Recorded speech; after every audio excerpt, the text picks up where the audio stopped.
So I recently went through a health challenge, and during that time, some fellow believers prayed over me for healing. At the time I thought, great, now let's see how God answers those prayers. But I felt like God nudged me and said, you have to walk into your healing. It got me thinking, do we have a part to play when we need healing and receive prayer? I decided to do a study of what happened when Jesus healed people in the Bible. Was there a response required by them? Did healings just happen to them without them playing a part?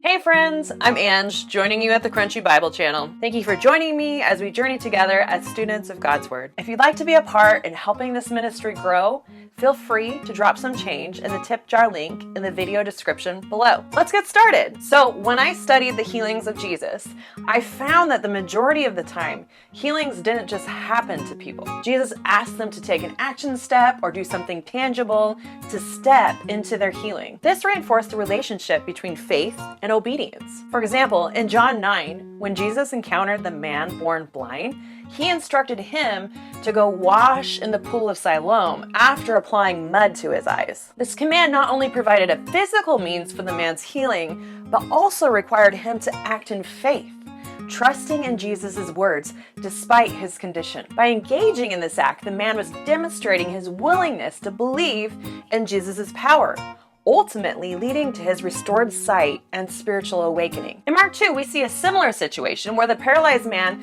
is lowered through the roof by his friends. First, Jesus forgives the man's sins, showing that not only can he heal our physical wounds, but he can heal our emotional and spiritual wounds. Jesus told the paralyzed man to get up and walk. He's inviting the man to participate in his own healing journey, to choose to obey, to choose to walk forward in a step of faith and freedom. God doesn't always heal us this side of heaven, so this isn't me saying if you have enough faith, you'll be healed. Hear me out here, because what I am saying is you have a choice. God will lead you, and you can choose to obey what he has called you to, or you can choose to not obey. An example where God chose not to heal this side of heaven is the Apostle Paul.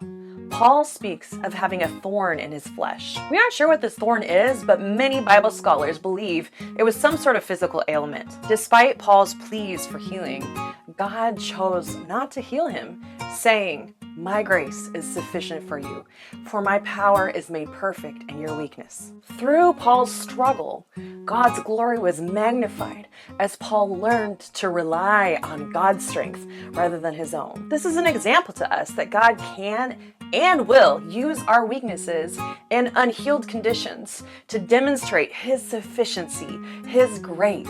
This gives us hope that if God doesn't heal an ailment or a struggle this side of heaven, he will be with us. He will provide for us. He will carry us. As we wrap up today, if you'd like to study this further, I've left a more extensive list of some sample healings from the Gospels in the video description below, as well as some other helpful links. So have you dealt with an ongoing struggle that you're still waiting for an answer to prayer for? Or has God provided a miracle for you? I want to hear your stories and know how I can be praying with you. Also, if you have a topic you'd like me to cover in a future video or a question you'd like me to answer, please drop your thoughts in the comment section below. Stay tuned for more videos digging into crunchy Bible bits. And if you found this video helpful at all, I'd love it if you'd subscribe. Until next time, keep digging into the Bible, keep asking questions, and keep chewing on God's Word.